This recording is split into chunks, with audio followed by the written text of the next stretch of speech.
So when I was little, and I mean like under 10, my parents didn't really enforce physical activity as much as I've heard others did. I was always more into art and didn't see the appeal of running around for a few hours.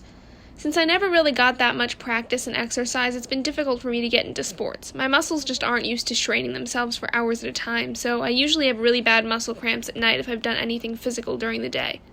This doesn't include walking though, obviously, that would really suck. Once, my sister and her friends wanted to go out for a bike ride and asked if I wanted to come.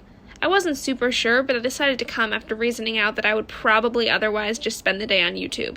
I actually didn't even own a bike anymore, but my sister's friend had one that her dad had bought, but it didn't fit her, so my mom bought it off them.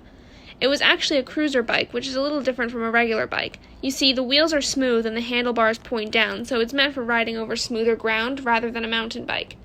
I hadn't ridden a bike in over a year at that point, so it took some getting used to, but I actually enjoyed the cruiser bike more than a mountain bike, so that made it a teensy bit easier. We rode around the neighborhood for probably a few hours, which at the time didn't seem like that much, but when I tried to go to sleep that night, my legs burned so bad that I actually had to ice them. That experience really made me realize that if I wanted to stay healthy, I needed to get some more physical activity in my life. There was one sport that I remember enjoying a decent amount in the past, so when my mom asked what I wanted to do this summer, I told her tennis. I had taken a tennis camp a few years prior and remembered really enjoying everything about it except the heat. It was in the dead of summer and it was brutal, but luckily my mom found a place this year that had indoor courts. They also had outdoor courts, but I was lucky enough to get an indoor court.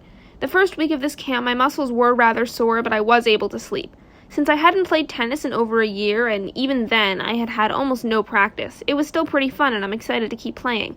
Now that I've had that experience, along with many others, I think it's safe to say that everyone should play one sport or another at some point and try to stick to it for a while. You don't have to do it all the time, but it's good to get your body used to a lot of movement before it's too late. If you're having trouble getting started, ask one of your friends if they want to go out and play something with you for a little while. You might be surprised how much you enjoy it. Stick around.